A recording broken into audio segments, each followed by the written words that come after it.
Hello students, hope you all are doing well. So in this video today we are going to discuss the question and answer of our second lesson 1.2 Monday morning. So students, in this video today we will discuss the question and answers given at the end of our second chapter Monday morning. So please turn with me to page number 13. Read and find section. Answer each question briefly. So students we will begin from the first question. हमारा पहला question है why did Tom wish he was sick.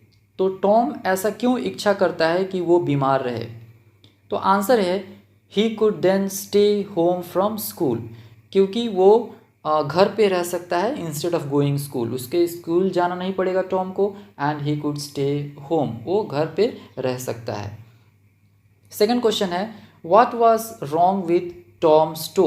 Tom के toe के साथ क्या हुआ था. What was wrong. तो आंसर है it was a little sore.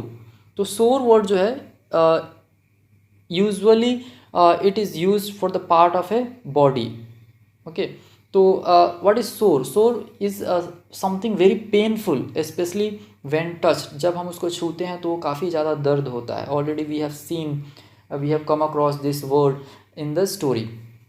तो इट वॉज लिटिल सोर. वो थोड़ा सोर था.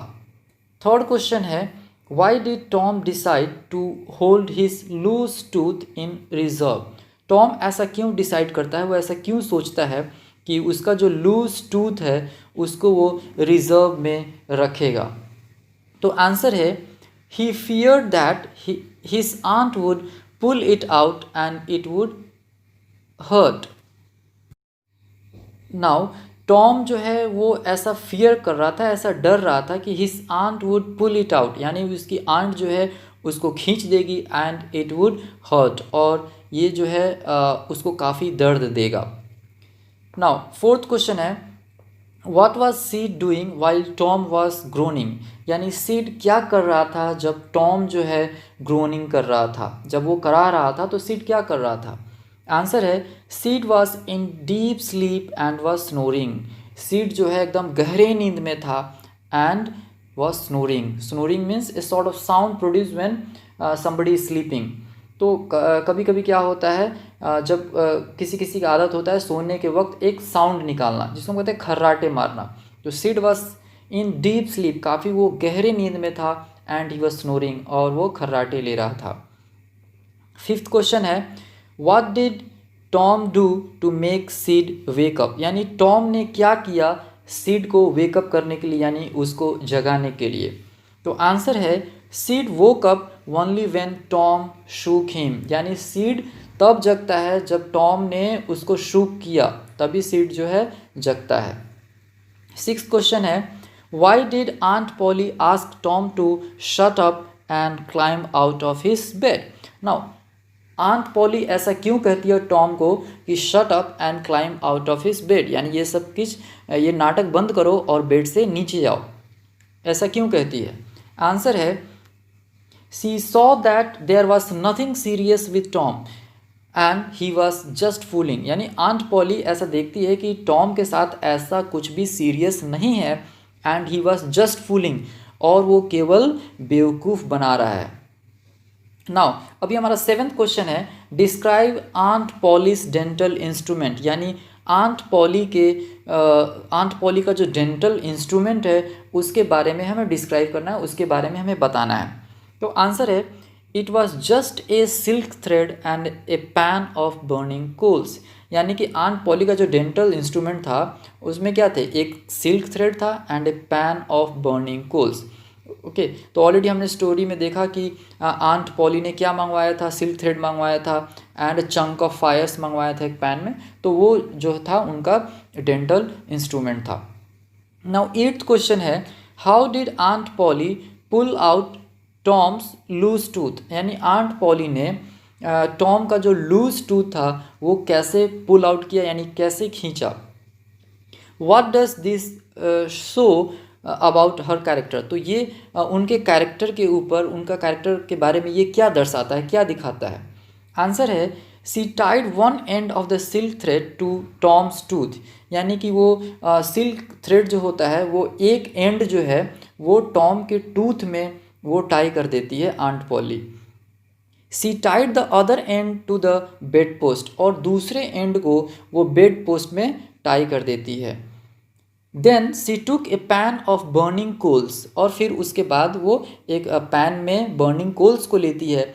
Suddenly she thrust it almost into Tom's face, और अचानक से उसको टॉम के फेस की तरफ थ्रस्ट करती है, यानी कि सडनली लेके जाना किसी के तरफ काफ़ी फोर्स के साथ। इन fear Tom Drew his face away, और डर के कारण टॉम जो है अपना चेहरा खींचता है दूसरी डायरेक्शन में।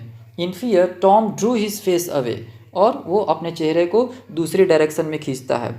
The loose tooth at once got pulled out with the silk thread, the loose tooth at once got pulled out with the silk thread, यानी कि जो उसका लूज टूथ था अचानक से वो पुल आउट हो जाता है, वो बाहर आ जाता है सिल्क थ्रेड के साथ। This incident shows that aunt Polly is sensible, तो ये इंसिडेंट दिखाता है कि आंट पॉली जो है काफ़ी सेंसिबल है, काफ़ी समझदार है, इंटेलिजेंट है, बुद्धिमान है, और ऑल्सो वो प्रैक्टिकल वुमेन है, उनको पता है कब किस चीज़ों के साथ कैसे डील करना है, वो काफ़ी प्रैक्टिकल है। She loves Tom but also knows how to deal with his mischiefs, यानी कि वो टॉम को बहुत ज़्यादा प्रेम करती है, बट ऑल्सो नोज, और उनको ये भी पता है how to deal with his mischief, और उसके मिसचीफ के साथ, क्योंकि वो काफ़ी नटखट था तो उसके साथ कैसे डील करना है ये आंट पॉली को बेखूबी पता था। नाउ नाइन्थ क्वेश्चन हम देखेंगे। हमारा नाइन्थ क्वेश्चन है, what idea do you form about Tom from this story, यानी कि इस स्टोरी से आप टॉम के बारे में क्या आइडिया आपके फॉर्म होता है माइंड में, वो हमें बताना है। टॉम, आंसर है Tom dislike going to school, यानी टॉम को स्कूल जाना बिल्कुल भी पसंद नहीं था, वो उसे डिसलाइक करता था। He always tried to stay home from school, वो हमेशा घर पे रहना पसंद करता था, उसे स्कूल जाना बिल्कुल भी पसंद नहीं था। He was particularly unhappy on Monday morning, और ख़ास करके वो मंडे मॉर्निंग को बिल्कुल भी हैप्पी नहीं रहता था। ही thought with Monday begin another weeks suffering at school, वो ऐसा सोचता था कि जैसे मंडे स्टार्ट हो रहा है उसका दूसरे वीक का जो सफरिंग है एट स्कूल, दूसरे वीक का जो सफरिंग वहाँ से उसका स्टार्ट हो जाता है, तो ऐसा वो मन में सोचता था। Tom had a sharp mind, Tom का जो माइंड था वो बिल्कुल शार्प था। He could invent many excuses, वो हमेशा कुछ ना कुछ बहाना ढूंढ लेता था। Sometimes his excuses did not work, लेकिन कभी कभी जो उसके एक्सक्यूजेस थे वो काम नहीं करते थे। His little tricks makes us laugh, और उसके जो छोटे छोटे ट्रिक्स हैं वो हमें उससे क्या होता है, उसको सुन करके या उसको देख करके हमें हंसना आता है। नाउ हमारा 10th क्वेश्चन है, comment on Sid's role in this story, यानी इस स्टोरी में सिड का क्या रोल है, क्या उसका भूमिका है, हमें उसके बारे में बताना है। तो आंसर है Sid plays an important role in the story, यानी इस स्टोरी में सिड का जो है एक इम्पॉर्टेंट रोल है। It is he who brings a progression in the story, यानी कि यही वो इंसान है जो इस स्टोरी में एक प्रोग्रेशन का मतलब क्या होता है, मूव फॉरवर्ड, कैसे आगे स्टोरी बढ़ता है, तो ये सिड के कारण होता है। But for him the story could not have move forward, लेकिन उसके अनुसार, उसके लिए ये स्टोरी जो है बिल्कुल भी आगे नहीं चलता है। क्यों, अब आगे देखते हैं। It is he who informs aunt Polly of Tom's trouble, तो यही सिड जो है वो जाके आंट पॉली को टॉम के ट्रबल के बारे में इन्फॉर्म करता है। And from there the story reaches its climax, और वहाँ से क्या होता है, स्टोरी जो है एक क्लाइमेक्स पे चला जाता है। अभी हमारा 11th क्वेश्चन है, one of the boys says sour grapes, यानी कि एक जो लड़का था वो कहता है sour grapes.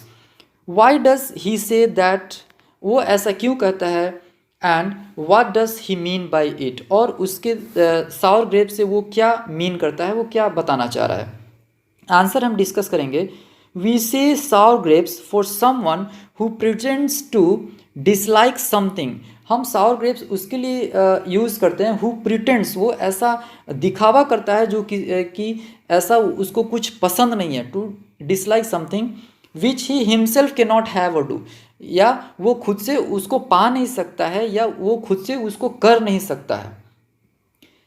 One of the boys says that there is nothing big about Tom's way of spitting, यानी कि उसमें से एक लड़का जो है वो कहता है देयर इज़ नथिंग बिग, ऐसा कुछ बड़ा नहीं है, जिस तरीके से टॉम जो स्पिट कर रहा है इस तरीके से स्पिट करना कोई बड़ी बात नहीं है।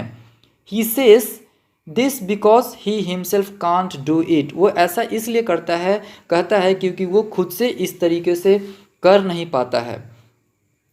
That's what is written here, he says this because he himself can't do it the way Tom can, यानी कि टॉम जिस तरीके से वो कर रहा था वो दूसरा लड़का नहीं कर पाता है, इसलिए वो कहता है सावर ग्रेप्स। सो यहाँ कंक्लूजन दिया हुआ है, this is what one of the boys mean when he says sour grapes, तो सावर ग्रेप्स से वो यही मीन करना चाहता है क्योंकि वो खुद से नहीं कर पा रहा है तो वो उस चीज़ों को कह रहा है कि सावर ग्रेप्स।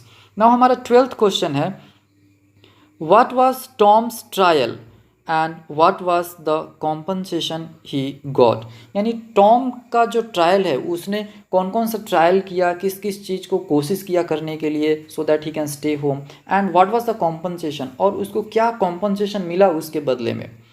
आंसर हम देखेंगे, Tom's trial was the pain he had to undergo when his tooth was pulled out by aunt Polly, यानी कि टॉम का जो ट्रायल था वो क्या था, Tom's trial was the pain he had to undergo, वो दर्द जो उसको झेलना पड़ा जब आंट पॉली ने उसके दांत को खींचा, when his tooth was pulled out by aunt Polly. The compensation he got was the envy of the boys who saw him expectorate in a new and admirable way, और compensation उसको क्या मिलता है, कॉम्पनसेशन वो है he was the envy of the other boy, यानी दूसरे boy जो है दूसरे लड़के उसको देख करके उसके प्रति चिढ़ते हैं, उसके प्रति एनवी होते हैं, जलस होते हैं। एंड एक्सपेक्टरेट ऑलरेडी हमने देखा कि एक अलग तरीक़ों से काफ, टू एक्सपेक्टरेट मीन्स काफ, तो he was able to talk in a different way, he was able to cough in a different way in a new and admirable way, तो ये जो था ये उसका कॉम्पनसेशन था। तो students, I hope all these questions are clear for you. Now we will stop till here. So that's all for today. Have a nice day. Thank you.